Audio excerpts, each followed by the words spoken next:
Raise your hand if you've ever been asked the question, what do you want to be when you grow up? Now, if you had to guess, how old would you say you were when you were first asked this question? You can just hold up fingers. 3, 5, 3, 5, 5. Okay. Now, raise your hand if the question, what do you want to be when you grow up, has ever caused you any anxiety? Any anxiety at all? I'm someone who's never been able to answer the question, what do you want to be when you grow up? See, the problem wasn't that I didn't have any interests, it's that I had too many. In high school, I liked English and math and art, and I built websites, and I played guitar in a punk band called Frustrated Telephone Operator. Maybe you've heard of us. This continued after high school, and at a certain point, I began to notice this pattern in myself, where I would become interested in an area, and I would dive in and become all consumed, and I get to be pretty good at whatever it was. And then I would hit this point where I'd start to get bored. And usually I would try and persist anyway, because I had already devoted so much time and energy, and sometimes money, into this field. But eventually, this sense of boredom, this feeling of yeah, I got this. This isn't challenging anymore. It would get to be too much, and I would have to let it go. But then I would become interested in something else, something totally unrelated, and I would dive into that and become all consumed, and I'd be like, yes, I found my thing. And then I would hit this point again, where I'd start to get bored. And eventually, I would let it go. But then I would discover something new and totally different, and I would dive into that. This pattern caused me a lot of anxiety for 2 reasons. The first was that I wasn't sure how I was going to turn any of this into a career. I thought that I would eventually have to pick one thing, deny all of my other passions, and just resign myself to being bored. The other reason it caused me so much anxiety was a little bit more personal. I worried that there was something wrong with this, and something wrong with me for being unable to stick with anything. I worried that I was afraid of commitment, or that I was scattered, or that I was self-sabotaging, afraid of my own success.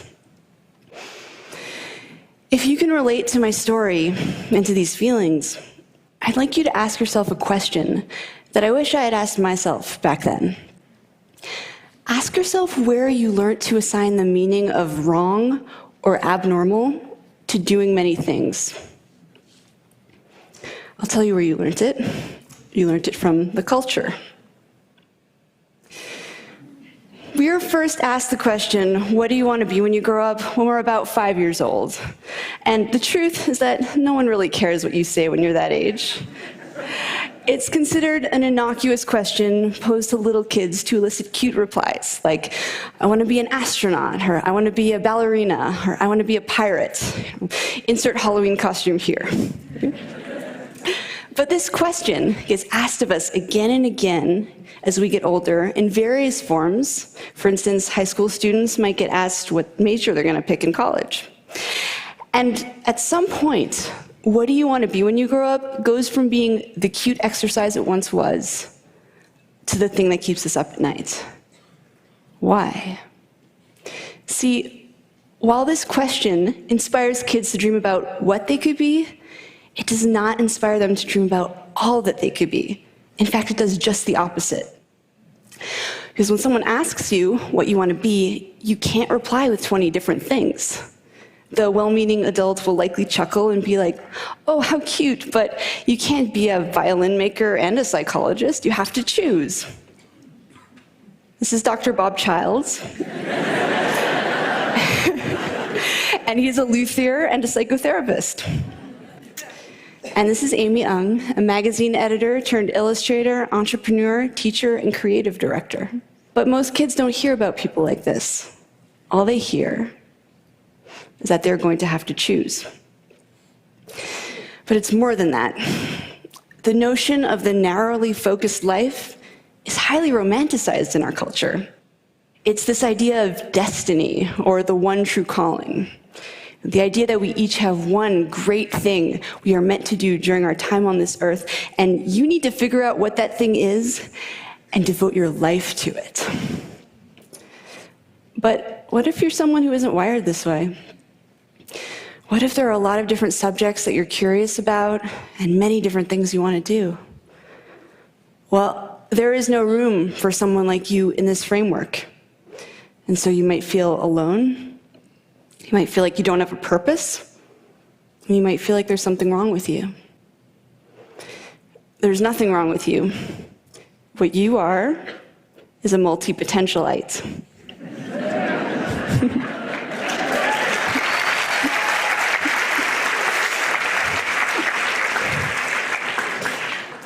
A multi-potentialite is someone with many interests and creative pursuits. It's a mouthful to say. It might help if you break it up into 3 parts: multi-potential and ite. You can also use one of the other terms that connote the same idea, such as the polymath, the Renaissance person.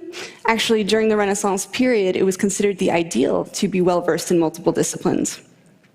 Barbara Scher refers to us as scanners.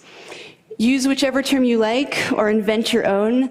I have to say, I find it sort of fitting that as a community, we cannot agree on a single identity.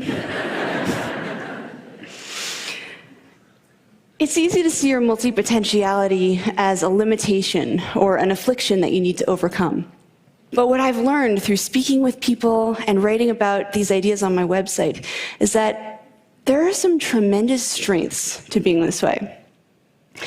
Here are 3 multi-potentialite superpowers. 1, idea synthesis. That is combining 2 or more fields and creating something new at the intersection. Shaw Wong and Rachel Binks drew from their shared interests in cartography, data visualization, travel, mathematics, and design when they founded Meshu. Meshu is a company that creates custom, geographically inspired jewelry. Shaw and Rachel came up with this unique idea, not despite, but because of their eclectic mix of skills and experiences.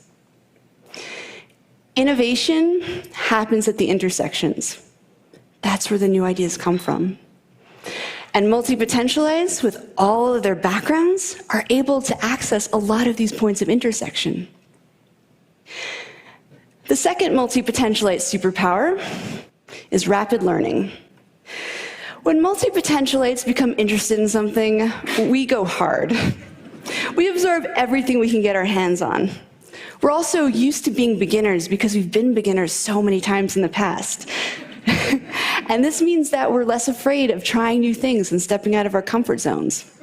What's more, many skills are transferable across disciplines, and we bring everything we've learned to every new area we pursue, so we're rarely starting from scratch. Nora Dunn is a full-time traveler and freelance writer. As a child concert pianist, she honed an incredible ability to develop muscle memory. Now she's the fastest typist she knows. Before becoming a writer, Nora was a financial planner. She had to learn the finer mechanics of sales when she was starting her practice, and this skill now helps her write compelling pitches to editors. It is rarely a waste of time to pursue something you're drawn to, even if you end up quitting. You might apply that knowledge in a different field entirely, in a way that you couldn't have anticipated. The third multi-potentialite superpower is adaptability. That is the ability to morph into whatever you need to be in a given situation. Abe Cahuto is sometimes a video director, sometimes a web designer, sometimes a Kickstarter consultant, sometimes a teacher, and sometimes apparently James Bond. He's valuable because he does good work. He's even more valuable because he can take on various roles depending on his client's needs.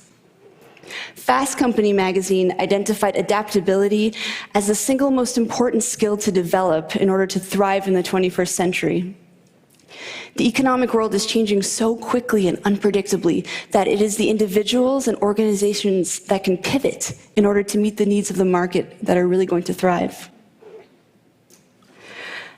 Idea synthesis, rapid learning, and adaptability. 3 skills that multi-potentialites are very adept at, and 3 skills that they might lose if pressured to narrow their focus. As a society, we have a vested interest in encouraging multi-potentialites to be themselves. We have a lot of complex, multi-dimensional problems in the world right now, and we need creative, out-of-the-box thinkers to tackle them. Now, let's say that you are, in your heart, a specialist. You came out of the womb knowing you wanted to be a pediatric neurosurgeon. Don't worry, there's nothing wrong with you either. In fact, some of the best teams are comprised of a specialist and multi-potentialite paired together.